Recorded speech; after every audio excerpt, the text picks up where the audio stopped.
Hello everyone, my name is Pawan Kumar Yadav and I welcome to all of you in KP Physics classes.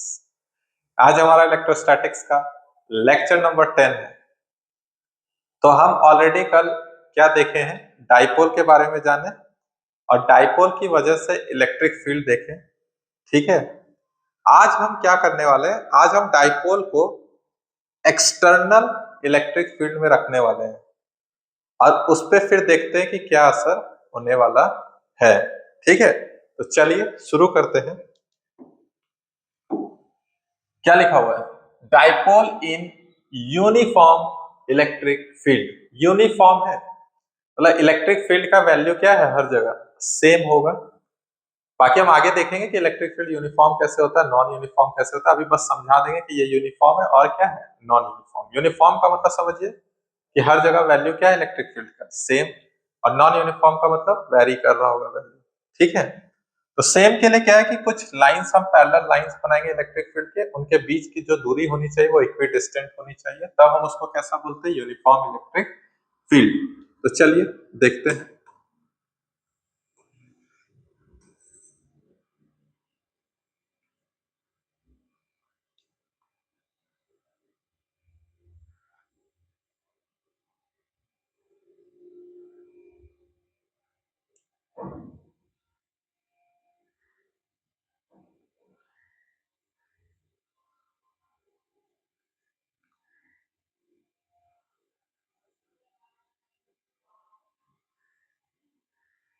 चलिए, ये है मेरा electric field. ठीक है, इसमें क्या है कि हर लाइंस, ये इलेक्ट्रिक फील्ड लाइंस है जिनके बीच की दूरी क्या है, इक्विडिस्टेंट है, तब हम इनको यूनिफॉर्म बोल रहे हैं। ये एक्सटर्नल कहीं और से आ रही है ये इलेक्ट्रिक फील्ड की वैल्यू। ठीक है, हम क्या कर रहे हैं, कंडीशन क्या है कि इलेक्ट्रिक डाइपोल को हम प्लेस कर रहे हैं इलेक्ट्रिक फील्ड में कितना एंगल पे, थीटा एंगल पे। तो उस पर कुछ निकल के आ रहा है जिसको हम लोग क्या बोल रहे हैं, टॉर्क। तो समझते हैं कि क्या है टॉर्क। टॉर्क तो आप लोग जानते ही होंगे। यहाँ पे देखिए बस क्या बोलना चाह रहे हैं।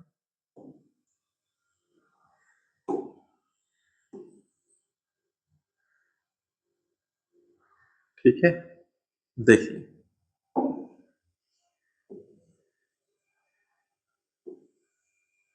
बहुत ही सिंपल है ये टॉपिक। आज का लेक्चर बहुत ही सिंपल है, तो समझना है आपको।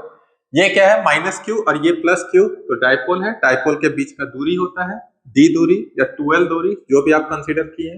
इलेक्ट्रिक फील्ड ई वेक्टर, और ये एंगल बना रहा है ई वेक्टर के साथ कितना, थीटा एंगल। ठीक है, ये डाइपोल, तो डाइपोल पी वेक्टर इधर होगा, ये है कि नहीं आपका पी वेक्टर। ठीक है, पी वेक्टर, और इधर आपका क्या है ई वेक्टर। इनके बीच का एंगल क्या है, थीटा। दो वेक्टर है, दो वेक्टर के बीच का एंगल क्या है, थीटा। ठीक है, आगे देखते जाएंगे क्या क्या है क्या नहीं। एक एक करके सिंपल सिंपल पढ़ते हैं। अगर इलेक्ट्रिक फील्ड है और उस इलेक्ट्रिक फील्ड में कोई पॉइंट चार्ज प्लस में रखा हुआ है, तो उस पर फोर्स लगेगा और फोर्स सेम डायरेक्शन में होगा इलेक्ट्रिक फील्ड के। ये प्लस क्यू चार्ज है, इलेक्ट्रिक फील्ड आपका राइट साइड है, तो इस पे भी फोर्स राइट साइड में ही लगेगा, इसी के अलोंग लगेगा। ये है फोर्स ऑन प्लस क्यू। ध्यान से देखिए, फोर्स ऑन प्लस क्यू। ठीक है, force on plus Q charge, इसका मैग्नीट्यूड क्या है, Q E. Electric field E है और चार्ज का मैग्नीट्यूड कितना है, क्यू है, तो क्यू ई हो जाएगा। ठीक है, तो क्यू ई। उसी तरह से माइनस क्यू चार्ज पे फोर्स किधर लग रहा होगा, तो माइनस क्यू है, नेगेटिव चार्ज है, तो डायरेक्शन अपोजिट हो जाएगा। लेकिन अभी भी इस पे क्या आएगा, मैग्नीट्यूड क्यू ई, बस डायरेक्शन अपोजिट है।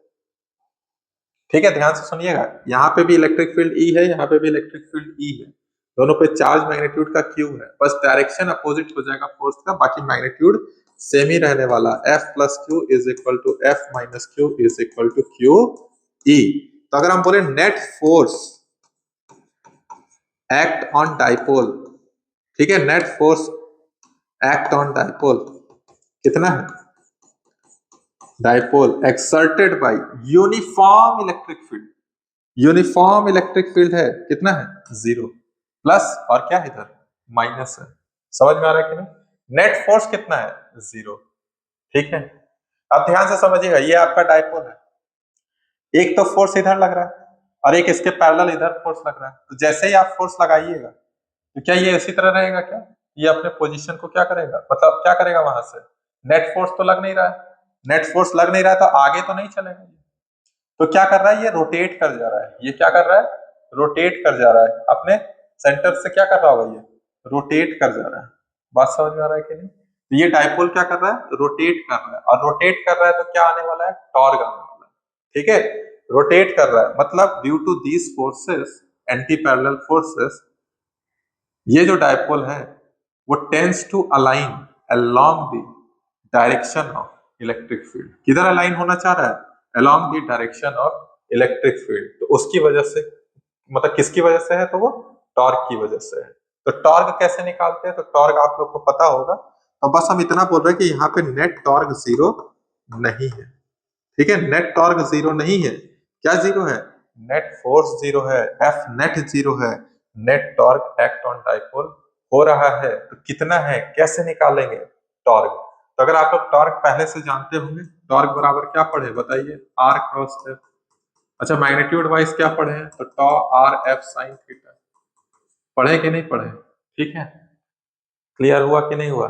तो आपको मालूम होगा, जैसे ये पॉइंट से ध्यान से देखिएगा, ये पॉइंट फिक्स्ड पॉइंट है ओ, किसी पी पॉइंट पे हम फोर्स लगा रहे हैं इस डायरेक्शन में एफ वेक्टर, यहाँ से ये आर दूरी है आर वेक्टर, तो हम इसका टॉर्क बोल रहे हैं। ये यहाँ पी पॉइंट पे ऐसे लगाएंगे तो ये घूमेगा ना, तो घूमेगा तो क्या हो जाएगा, आर क्रॉस एफ।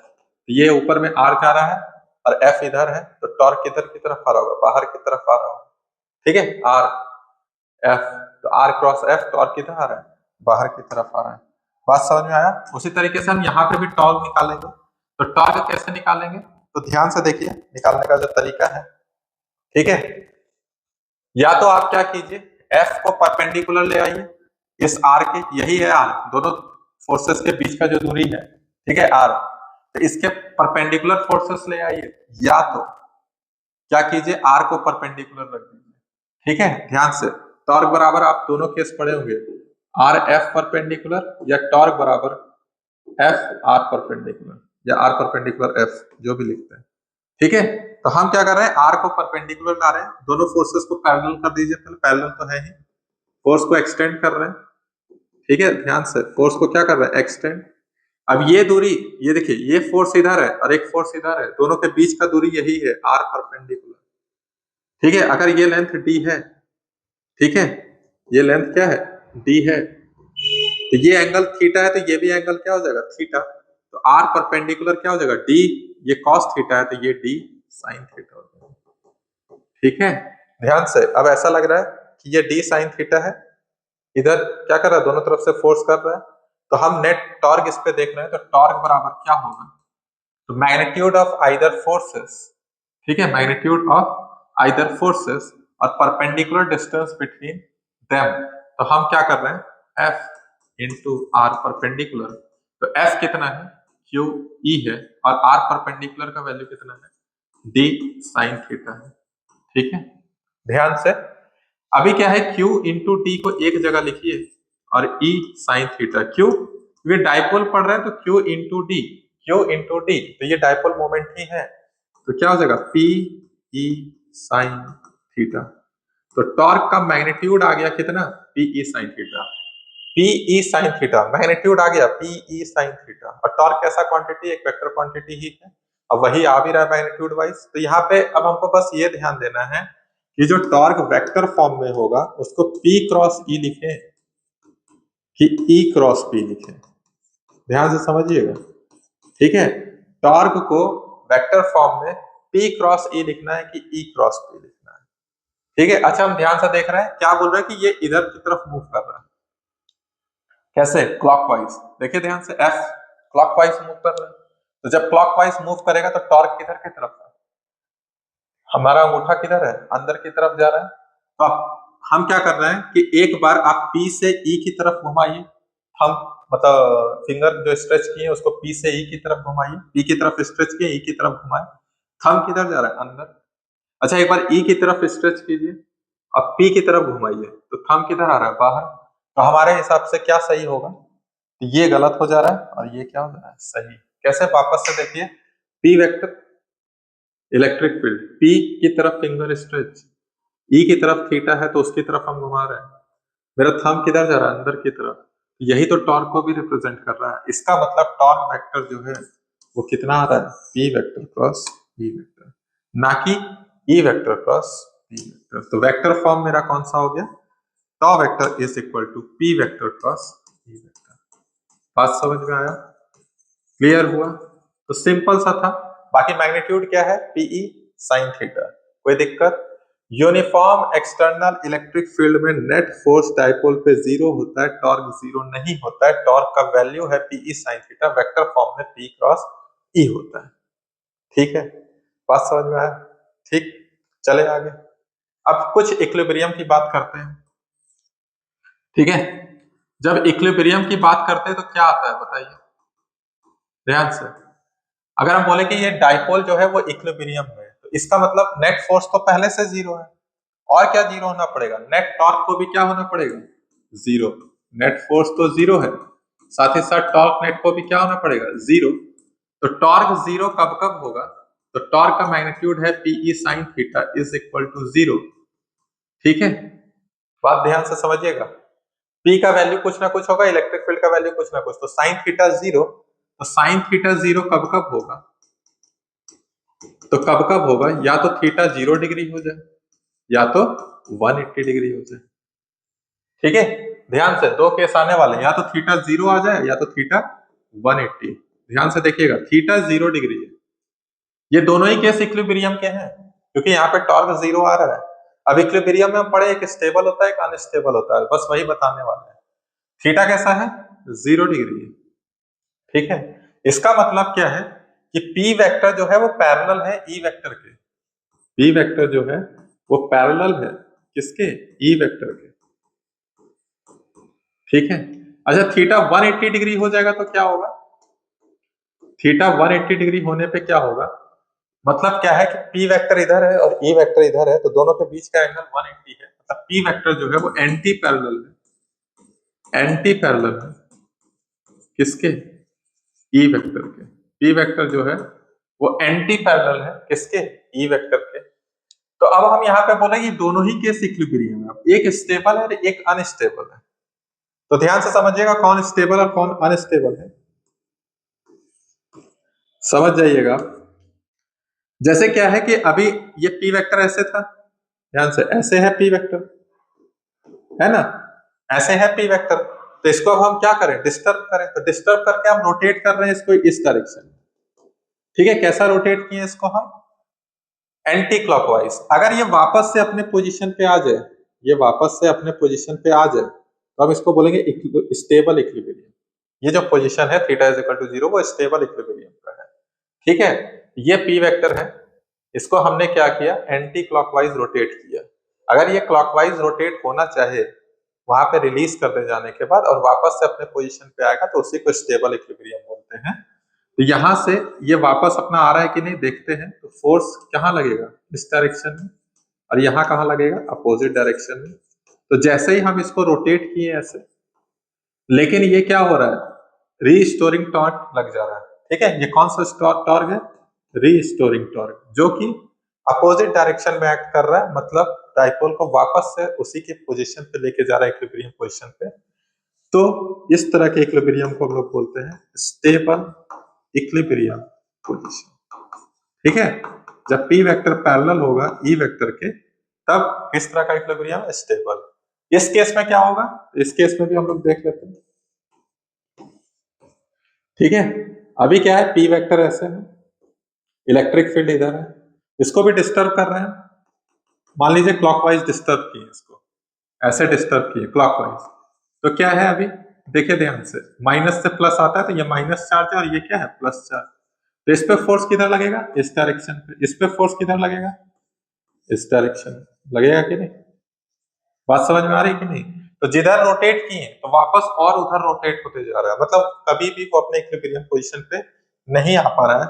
इसको हम लोग क्या बोल रहे हैं, अनस्टेबल इक्विलिब्रियम। क्लियर हुआ, ठीक है, बात समझ में आ गई। तो torque on an electric dipole which is placed at an angle theta from electric field, magnitude p sin theta in vector form p cross e। Equilibrium में, स्टेबल इक्विलिब्रियम, जो थीटा का value 0, that is p vector parallel to e vector. And unstable जब p vector anti parallel हो किसके, e vector के। Clear है? आगे चले क्वेश्चंस देखते हैं। चलिए, a dipole is formed by 2 point charges -q and +q। Mass क्या है m दोनों का, and both the point charge are connected by rod of length, मतलब जिससे कनेक्ट है उसका भी कुछ लेंथ है l और मास क्या है m। इसको प्लेस किया यूनिफॉर्म इलेक्ट्रिक फील्ड में और डाइपोल को डिस्टर्ब किए by small angle theta from stable equilibrium position.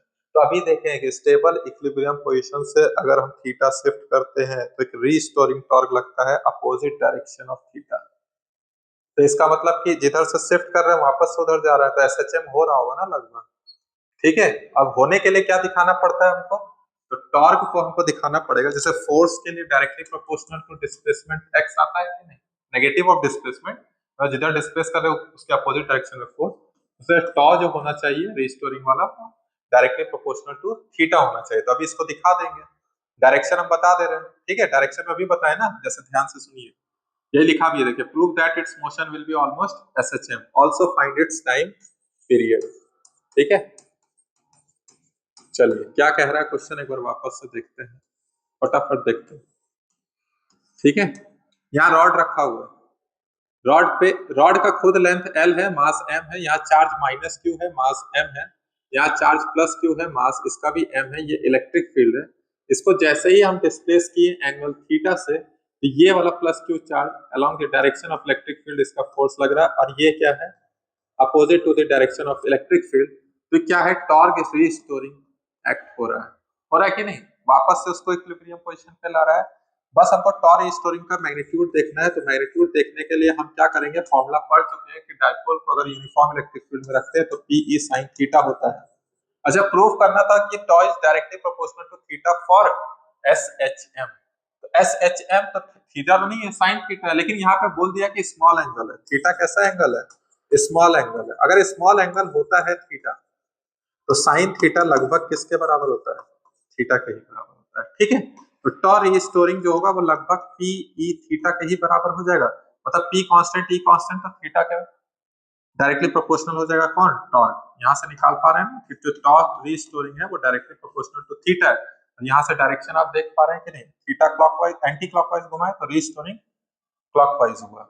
ये SHM है, ये क्या है, SHM है। क्लियर हुआ? अब आते हैं, हमको क्वेश्चन को सॉल्व करना है। तो अगर आपको टाइम पीरियड निकालने आता हो, जैसे कि हम लीनियर से थोड़ा सा रिलेट कर देते हैं, एक्सेलरेशन लीनियर वाला था, मैग्नीट्यूड वाइज देख रहे हैं, a is equal to omega square x।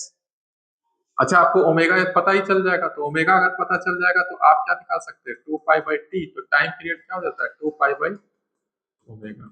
कोई दिक्कत नहीं है। उसी तरीके से अगर हम एंगुलर वाले केस में देखें, तो alpha is equal to omega square theta.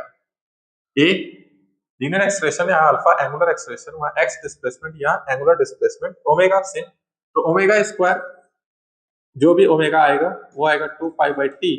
तो टी इज इक्वल टू क्या हो जाएगा, 2 पाई बाई ओमेगा। निकालो, ठीक है। वहां ओमेगा क्या होता था, रूट अंडर के बाई एम होता था, आपको पता होना चाहिए। बाकी हम यहाँ निकाल रहे हैं, बस इसका यूज करेंगे तो देखेंगे। देखिए, थीटा ऑलरेडी आ चुका है, लेकिन अभी तक अल्फा आया नहीं। तो टॉर्क का आप एक और फॉर्मूला जानते होंगे, जैसे रॉड है तो रॉड का अपना मोमेंट ऑफ इनर्शिया होगा जिसके अबाउट वो रोटेट कर रहा होगा। दो मासेस है, उनका भी मोमेंट ऑफ इनर्शिया जिसके अबाउट क्या कर रहा होगा, सेंटर के अबाउट रोटेट कर रहा होगा, जहां से रॉड भी रोटेट कर रहा है। तो मोमेंट ऑफ इनर्शिया आएगा और उसको मल्टीप्लाई करेंगे एंगुलर एक्सेलरेशन से। जैसे रोटेट कर रहा है तो उसका कुछ तो एक्सेलरेशन है, तो वो टॉर्क क्या हो जाएगा, आई अल्फा भी होता है। तो हम यहाँ पे लिख रहे हैं I alpha is equal to P E theta. अच्छा, अल्फा बराबर क्या हो जा रहा है, P E by I theta. तो इसको कंपेयर अगर हम करें, compare with alpha omega square theta, तो यहाँ से ओमेगा का वैल्यू कितना आ जाएगा, ओमेगा स्क्वायर का value P E by I. तो ओमेगा कितना आ जाएगा, ओमेगा आ जाएगा root under P E by I. और टाइम कितना आ जाएगा, टाइम, तो टाइम आ जाएगा 2 पाई। अब नीचे देखिए ओमेगा रहेगा root under P E by I, तो आई बाई पी ई। ठीक है। अच्छा, हमको क्या क्या पता है, तो P के बारे में हम लिख लेंगे Q into L. E electric field दिया हुआ है, अब I निकालना है हमको क्या निकालना है? I निकालना है। कैसे निकालेंगे I? इसको ऊपर कर देना, ठीक है, इसका इस्तेमाल किए, ठीक है, ध्यान से। I कैसे निकालेंगे? तो I एक तो रॉड की वजह से है और मासेस की वजह से है, चार्ज वाला, ठीक है। तो रॉड की वजह से सेंटर पे कितना आता है? तो याद होना चाहिए आपको ml square by 12, ml square by 12। मास की वजह से तो दूरी कितना है? दूरी कितना है? l by 2। सेंटर पे कितना दूरी हो जाएगा? अभी टोटल l था, ये l बाई 2, ये भी l बाई 2, तो m l बाई 2 का होल स्क्वायर। अब दोनों ही मास m है, l बाई 2 का होल स्क्वायर, कोई दिक्कत वाली बात नहीं है। अब यहां से क्या हो जाएगा? तो देख लीजिए ml स्क्वायर बाई 12, तो ये 2 टाइम्स है, तो 2 इंटू ml स्क्वायर बाई 4 है, तो ये 2 हो गया। अच्छा, यहाँ 6 और 6 हो जाएगा, तो ये हो जाएगा 7 ml स्क्वायर बाई, ठीक है, कोई दिक्कत नहीं ना। तो I मेरा निकल गया। उसी तरह P भी क्या हो जाएगा? P तो Q इंटू एल हो जाएगा। अब आप पुट कर दीजिए टाइम में, तो 2 पाई रूट अंडर I की जगह 7 ml स्क्वायर बाई 12, P की जगह लिख रहे हैं QL और E, L से एक L कैंसिल, तो आ जा रहा है 2 pi root under 7 ml 12 QE, ठीक है। 12 को भी आप निकाल सकते थे, 2 रूट 3, 2 2 कट जाएगा। बाकी हम समझ में आ गया होगा हमको कि यही टाइम पीरियड है, ठीक है, क्लियर हुआ? बात समझ में आई? सिंपल सा सवाल था। इसके लिए आपको 12th तो पढ़ ही रहे, साथ ही साथ आपको 11th में जो रोटेशन पढ़े थे उसका यूज हुआ है। क्या चीज यूज हुआ है? तो टॉ बराबर आई एल था, जहाँ पे आई निकालने आपको आना चाहिए, तभी आप इस क्वेश्चन को कर पाइएगा, ठीक है, क्लियर हुआ? अच्छा सवाल था ये। चले आइए, चलिए, बहुत ही सिंपल सवाल है। क्या लिखा हुआ है? अच्छा, कल पढ़े, फॉर्मूला याद होना चाहिए आपको। क्या लिखा हुआ है कि शॉर्ट डाइपोल है, इसका डाइपोल मोमेंट P है, placed near a point charge Q as shown in figure, find force on the dipole due to the point charge. ये तो कल पढ़े थे, उससे रिलेटेड है। Find force on the dipole, dipole पे फोर्स कितना लग रहा है इस पॉइंट चार्ज की मदद से। तो देखिए यहीं पे बता दे रहे हैं, ये डाइपोल है, तो डाइपोल का इलेक्ट्रिक फील्ड यहाँ पे लग रहा होगा ना, तो इलेक्ट्रिक फील्ड कितना लग रहा होगा इस डाइपोल का? तो 2kp बाई ये दूरी RQ। अच्छा, P का वैल्यू कितना है? तो P का वैल्यू है, दूरी नहीं दिया क्या? अच्छा, डायरेक्ट P दे दिया, तो कोई दिक्कत नहीं। तो 2kp बाई RQ। चार्ज कैसा है? प्लस Q, तो चार्ज है प्लस Q, तो इस प्लस Q पे फोर्स किधर लग रहा होगा? हम दिखा दे रहे हैं आपको, ठीक है, ये माइनस Q, ये प्लस Q, ये प्लस कैपिटल Q, तो इस पे फोर्स किधर लग रहा होगा? राइट साइड लग रहा होगा। तो force on plus Q due to dipole कितना लग रहा होगा? Q E, E कितना है? 2kp बाई RQ, इधर लग रहा है राइट साइड, इधर है राइट, ठीक है। अब जितना डाइपोल इस प्लस Q चार्ज पे फोर्स लगा रहा है, उतना ही प्लस Q चार्ज इस डाइपोल पे फोर्स लगा रहा होगा।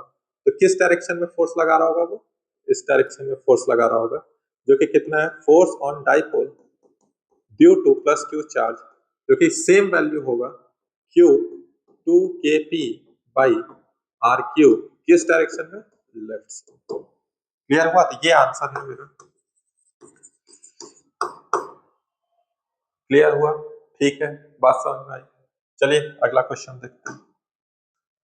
अगला क्वेश्चन क्या बोल रहा है? Short dipole of dipole moment P is placed near a point charge Q as shown in figure, find force on the dipole due to the point charge। बिल्कुल उसी तरीके से है। अच्छा, डाइपोल मोमेंट किधर है? माइनस Q से plus Q की तरफ, माइनस Q से प्लस Q की तरफ, P इधर है, तो इलेक्ट्रिक फील्ड किधर लग रहा होगा? अपोजिट डायरेक्शन में लग रहा होगा, ठीक है। ये अपोजिट डायरेक्शन में यहाँ इलेक्ट्रिक फील्ड लग रहा है, तो यहाँ पे हम वापस से बनाते हैं, ये प्लस Q और ये क्या है? Minus Q। यहाँ पे इलेक्ट्रिक फील्ड है, प्लस है, तो फोर्स किधर लग रहा होगा? प्लस Q चार्ज पे, इधर ही लग रहा होगा, force on plus Q charge. क्या वैल्यू होता है इसका? Kp बाई RQ, कल वाला रिवीजन हो रहा है, Kp बाई RQ, तो force on plus Q is equal to charge Q है और क्या है? Kp बाई RQ, है कि नहीं। फोर्स बराबर क्या होता है, क्यू इंटू ई, तो क्यू इंटू ई हो गया। अच्छा इस पे ऊपर की तरफ है, अपवर्ड है, तो ये क्या हो जाएगा यहाँ पे डाउनवर्ड, तो यहाँ फोर्स लग रहा है act on dipole due two point charge, कितना है, कितना है, तो सेम रहेगा बस डाउनवर्ड की तरफ, Q 2 kp by R Q downwards. ठीक है, समझ में आया, ये आंसर है मेरा। पूछा था ना force on dipole due two point charge, तो ये है force on dipole due two point charge. ठीक है, बात समझ में आ रही।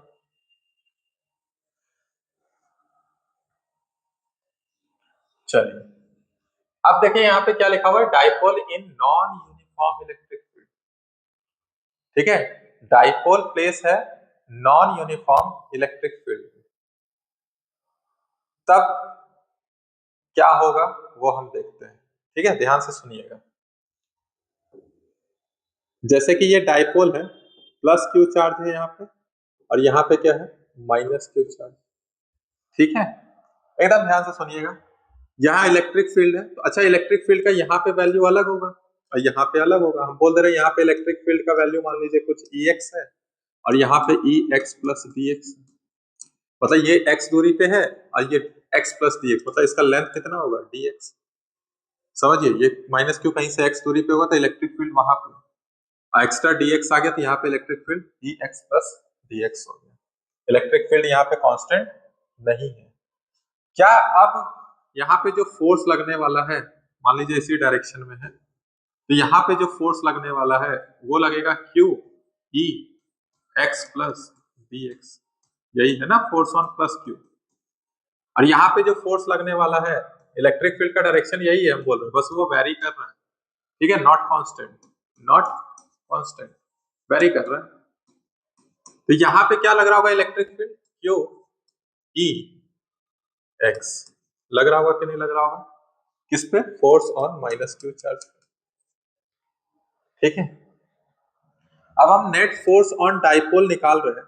नेट फोर्स यूनिफॉर्म वाले केस में डाइपोल पे नेट फोर्स 0 आया था, यहाँ पे कितना आ रहा है नेट फोर्स, तो क्या करेंगे, Q E x plus D x है, अब माइनस में या अपोजिट डायरेक्शन में तो क्यू ई एक्स है कि नहीं। यहां से क्या कॉमन आ जाएगा, क्यू कॉमन आ जाएगा, अंदर बच जाएगा ई एक्स प्लस डी एक्स और माइनस में ई एक्स। ठीक है, ये इलेक्ट्रिक फील्ड है, वेरी कर रहा है हर पॉइंट पॉइंट पे। हम क्या कर रहे हैं, अब हमको इसको डाइपोल मोमेंट के फॉर्म में लाना है, तो हम क्या कर रहे हैं कि dx से ऊपर नीचे मल्टीप्लाई कर दे रहे हैं, जैसे यहाँ dx है, ठीक है, और यहाँ पे ई एक्स प्लस डी एक्स और माइनस ई एक्स और नीचे क्या है dx। बात समझ में आया, ऊपर नीचे dx से क्या किया मल्टीप्लाई, dx है क्या, लेंथ ऑफ डाइपोल, तो आपको ये दिख रहा होगा क्यू dx क्या हो जाएगा, डाइपोल मोमेंट। अच्छा ये आपको क्या दिख रहा है कि इलेक्ट्रिक फील्ड में चेंज हो रहा है जब लेंथ dx हो गया हो। ठीक है, तो बहुत ही छोटा डिस्टेंस होता है ये, तो इसको ही हम डिफरेंशिएशन के तौर पे लिख सकते हैं D E by D x. जैसे जैसे एक्स चेंज हो रहा है इलेक्ट्रिक फील्ड का वैल्यू भी क्या हो रहा है, चेंज। तो force act on dipole when it is placed in non uniform electric field is equal to P D E by D X. बात समझ में आ रहा है, बहुत इंपॉर्टेंट फॉर्मूला है, force in non uniform electric field किसमें है, जब डाइपोल प्लेस्ड है किसमें, नॉन यूनिफॉर्म इलेक्ट्रिक फील्ड में, तो F बराबर P dE बाई dx। ठीक है, P क्या है, डाइपोल मोमेंट उस डाइपोल का, D बाई dx वहां पे जो इलेक्ट्रिक फील्ड वेरी कर रहा है x के रिस्पेक्ट में, उसका डिफरेंशिएशन। ठीक है, इसका यूज करके हम कुछ क्वेश्चंस करने वाले हैं, याद रहेगा, F is equal to P dE by dx। ठीक है, चलिए क्वेश्चन को पढ़ते हैं। क्वेश्चन बोल रहा है कि एक शॉर्ट डाइपोल है, जिस शॉर्ट डाइपोल है देख रहे हैं ना, ठीक है, तो शॉर्ट डाइपोल है is placed on the axis of a uniformly charged ring. पहले तो placed on the axis of a uniformly charged ring, ring का चार्ज कितना है माइनस क्यू, ये रिंग है, माइनस क्यू चार्ज है और इसका रेडियस कितना है आर। ठीक है, यूनिफॉर्मली चार्ज्ड है at a distance R by root two from centre of ring, तो ये सेंटर ऑफ रिंग है, जैसे ये r बाई रूट टू दूरी है, यहाँ पे डाइपोल रखा हुआ यहां से, ठीक है, ये डाइपोल यहाँ पे रखा हुआ है P। ध्यान से देखिए, एक शॉर्ट डाइपोल है जो कि प्लेस्ड है on the axis of a uniformly charged ring, जिसका चार्ज है माइनस क्यू, रेडियस r है, जो कि दूरी है r बाई रूट 2 पे। Find the force on the dipole, dipole पे फोर्स निकालना है किसकी वजह से? रिंग की वजह से, ठीक है। तो डाइपोल पे फोर्स निकालना है, तो अभी हम पढ़ चुके कि अगर यहाँ पे फोर्स निकालना हो, ध्यान सुनिए, इस पॉइंट पे फोर्स निकालना हो, तो अब क्या है कि ये जो डाइपोल है, क्या ये यूनिफॉर्म इलेक्ट्रिक फील्ड में कि नॉन यूनिफॉर्म? अगर डाइपोल का एक एंड देखें, ध्यान से देखिएगा, डाइपोल का एक एंड देखें, तो हम, अगर आपको याद हो, इसका इसका केस आपको याद था, ऐसे था इलेक्ट्रिक फील्ड, सेंटर पे इलेक्ट्रिक फील्ड क्या था? जीरो, और इधर दूर कहीं पे भी क्या था? जीरो था कि नहीं था? सेंटर पे भी इलेक्ट्रिक फील्ड जीरो, इधर भी कहीं दूर जीरो था, और बीच में कहीं मैक्सिमम आ रहा था। अच्छा, ये मैक्सिमम आ कब रहा था? इसी तरह नीचे भी था, ये मैक्सिमम आ कर रहा था जब r बाई रूट 2 ही था, अगर आपको याद हो तो। यहाँ पे क्या आ रहा था? E मैक्स आ रहा है कि नहीं आ रहा है? ठीक है, ये वैल्यू क्या था? E max. ध्यान से सुनिएगा, जब E मैक्स था तो कंडीशन क्या था? यहाँ x है, यहाँ E है, तो कंडीशन E मैक्स का क्या होता है? यहाँ का जो स्लोप है वो जीरो होता है। डी बाई डी एक्स जब जीरो किए थे तभी तो x is equal to r by root 2 आया था। अब हम बस बोल रहे हैं कि इस फॉर्मूले को यहाँ कैसे लगाएंगे, मतलब क्या क्या लगा सकते हैं। जैसे ये P है, डाइपोल है, तो इसका ये पॉइंट पे अलग इलेक्ट्रिक फील्ड है और इसी पॉइंट पे अलग इलेक्ट्रिक फील्ड देखने को मिलेगा। तो जब दोनों पे अलग अलग इलेक्ट्रिक फील्ड है तो ये किसमें प्लेस्ड होगा? नॉन यूनिफॉर्म इलेक्ट्रिक फील्ड में, ठीक है, किसमें? Non uniform electric field, very कर रहा है ना हर एक पॉइंट पे।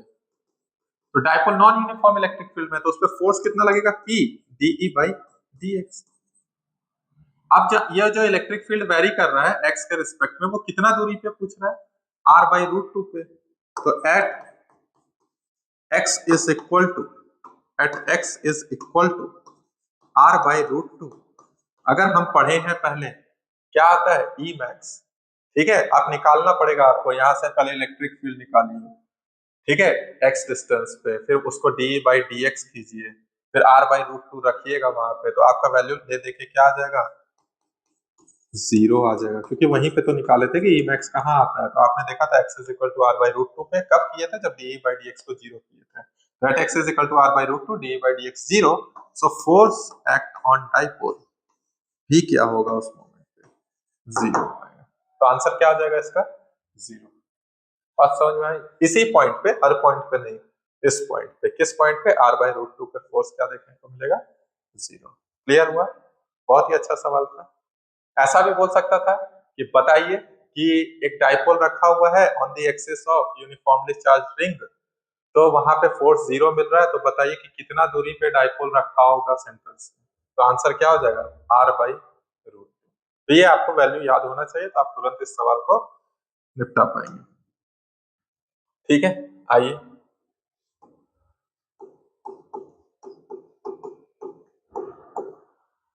क्या बोल रहा है? Find force on short dipole P2 due to short dipole P1। P2 पे फोर्स निकालना है P1 की मदद से, if they are placed at a distance r apart as shown in figure। Short dipole है सब, तो सेंटर सेंटर से ले रहे हैं, r दूरी है, तो फोर्स ऑन P2 निकालना है, किसकी वजह से? P1 की वजह से। तो P2 पे निकालना है ना, तो P2 लिखिए, और DE करना है, dx। अच्छा, ये इलेक्ट्रिक फील्ड किसकी वजह से होगा? P1 की वजह से होगा। P2 है यहाँ, फोर्स P1 की वजह से निकालना है ना, तो P1 का इलेक्ट्रिक फील्ड आएगा ना। P1 का इलेक्ट्रिक फील्ड वेरी करेगा ना पॉइंट बाय पॉइंट, तो P1 का इलेक्ट्रिक फील्ड को हम लोग क्या लिखेंगे? DE P1 by dx। अच्छा, ये r दूरी दिया तो इसको DE r कर दीजिए, r में चेंज कर रहा होगा इलेक्ट्रिक फील्ड, ठीक है। जहां पे हमको electric field at P1, electric field due to P1 at distance r, क्या फॉर्मूला होता है? K 2kp1। ध्यान से समझिए, इस वाले सवाल को समझिए। फोर्स ऑन P2 निकालना है, तो P2 का dipole moment, electric field P1 की वजह से, तो DE P1 बाई dr।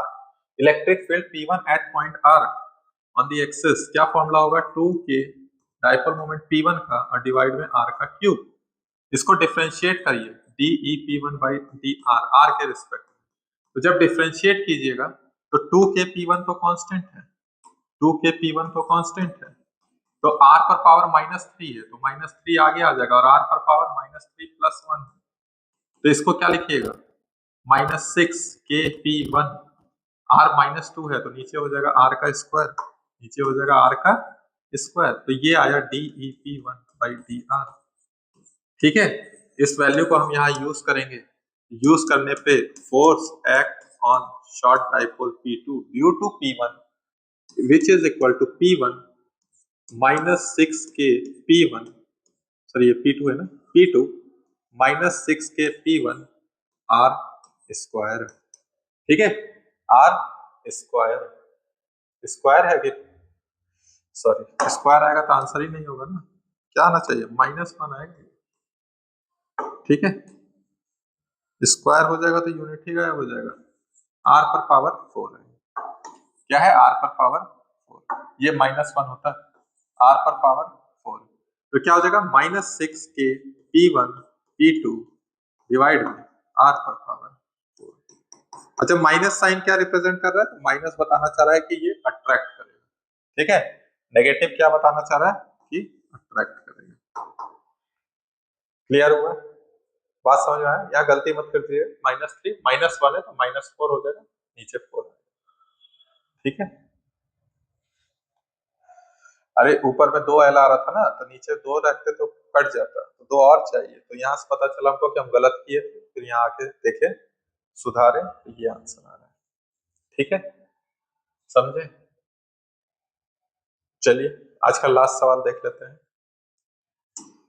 अब इसके बाद डायपोल हम सीधे कहाँ पढ़ेंगे, जब पोटेंशियल पढ़ रहे होंगे, ठीक है, तो अब तो डायपोल से रिलेटेड सारा सवाल भी हो गया।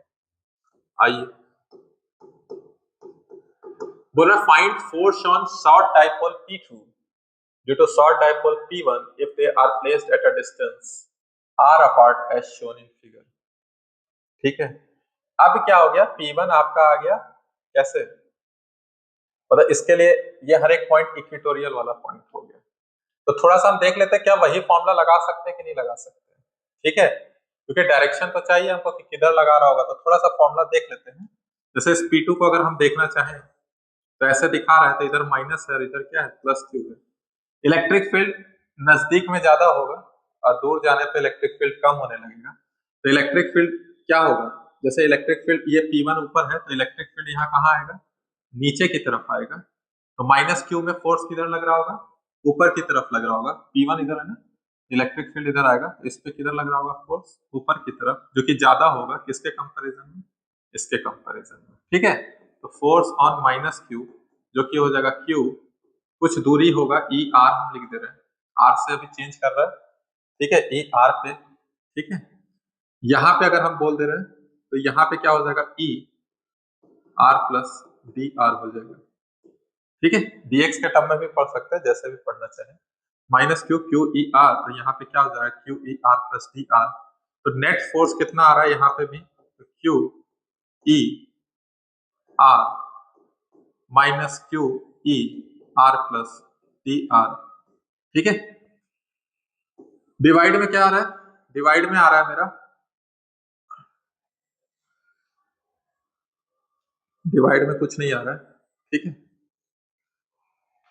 देखिए ध्यान से, यहाँ पे QER है, यहाँ पे क्या है QER + DR है, थोड़ा सा बस हम अरेंज करने के लिए लिख रहे हैं, बाकी डायरेक्शन आप यहाँ देख लेंगे, डायरेक्शन आपको ओवरऑल दिख रहा है ना, इलेक्ट्रिक फील्ड कहाँ पे ज्यादा होगा, जहां नजदीक होगा वहां इलेक्ट्रिक फील्ड ज्यादा, कि जैसे जैसे दूर जाएंगे इलेक्ट्रिक फील्ड कम होते जाएगा, ठीक है, अगर शॉर्ट डाइपोल का आपको याद है तो फॉर्मूला क्या था, 2k_P1/r, सॉरी 2k_P1, कुछ भी दिमागी काम नहीं कर रहा है, k_P1/r3, k constant, P1 constant और r क्यूब, ठीक है, डायरेक्शन के लिए हम देख ले रहे हैं बस, k कांस्टेंट, P1 कांस्टेंट और r क्यूब, r वेरी कर रहा है, तो r जितना कम रहेगा इलेक्ट्रिक फील्ड उतना ज्यादा रहेगा, तो q r जितना कम रहेगा उतना ही इलेक्ट्रिक फील्ड ज्यादा रहेगा, तो इलेक्ट्रिक फील्ड -q पे ज्यादा है, तो यहाँ पे फोर्स भी ज्यादा होगा, यहाँ पे फोर्स कम होगा, तो ओवरऑल जो डायरेक्शन आने वाला है फोर्स का वो किधर की तरफ आने वाला है, अपवर्ड्स, किधर आने वाला है, अपवर्ड्स, बात समझ में आ रहा है कि नहीं आ रहा है, किधर आने वाला है, ऊपर की तरफ आने वाला है, बाकी KP1/r आर क्यूब। अब हमको सिर्फ मैग्नीट्यूड निकालना है, तो मैग्नीट्यूड निकालना है तो हम जैसे किए थे वहां पे क्या करते रहे, Q E R plus D R, ठीक है, माइनस क्यू ई आर कर दे रहे हैं। हम क्या बोले थे कि डी आर ले आए, ठीक है, तो यहाँ E R plus D R minus E R, ठीक है। हम प्लस माइनस से दूर हो जाना चाह रहे थे, बस हमको यही है।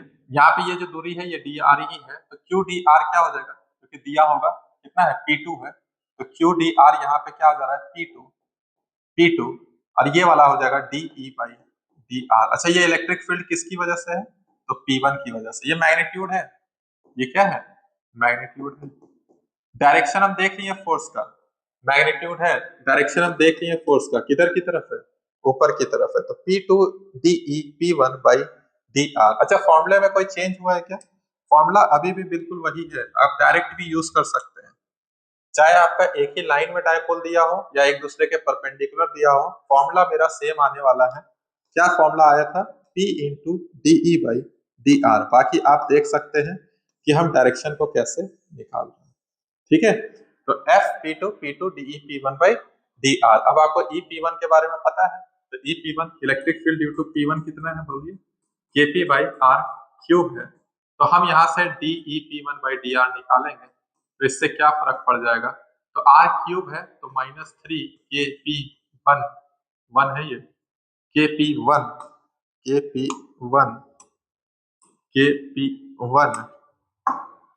और डिवाइड में क्या हो जाएगा r पर power 4। So force act on short dipole P2 due to P1 which is equal to P2 DEP1 है माइनस 3KP1 और डिवाइड में r पर पावर 4, तो force on P2 is equal to minus 3KP1 P2 divide में r पर power 4, ठीक है, बात समझ में आ रही। अच्छा यहाँ प्लस माइनस सब कोई लेना देना है नहीं, तो आपको मैग्नीट्यूड निकालना है तो आप मैग्नीट्यूड भी निकाल लो, ठीक है। मैग्नीट्यूड की बात कर रहे थे ना, अब सीधे अगर इसको प्लस में लिख रहे हैं, ठीक है, प्लस में लिख रहे हैं तो आंसर क्या हो जाएगा 3KP1 P2 डिवाइड में r पर पावर 4 और किधर की तरफ है ये, ऊपर की तरफ, ठीक है। बात समझ में आ रही कि नहीं, किधर की तरफ लग रहा होगा, ऊपर की तरफ। नेट फोर्स किधर दिख रहा है आपको, ऊपर की तरफ दिख रहा है कि नहीं दिख रहा है, ठीक है। तो ये आंसर आ गया मेरा 3KP1 P2 बाई r पर पावर 4 अपवर्ड्स, ठीक है। बात समझ में आई। यहाँ पे भी हमको क्या करना था, जैसे हम मैग्नीट्यूड बोल रहे थे ना, मैग्नीट्यूड बोले तो ये भी प्लस में ही लाना था, ये प्लस तो ये पूरा प्लस में आता, मैग्नीट्यूड लिखना है तो 3KP1 P2 बाई r पर पावर 4 किधर की तरफ लग रहा है, ऊपर की तरफ। बात समझ में आई, ठीक है, क्लियर हो गया। तो आज हमारा डाइपोल से रिलेटेड जो भी सवाल था, जो भी टॉपिक था, वो हमने यहाँ पे क्या किया, कवर किया। तो अगले लेक्चर के लिए फिर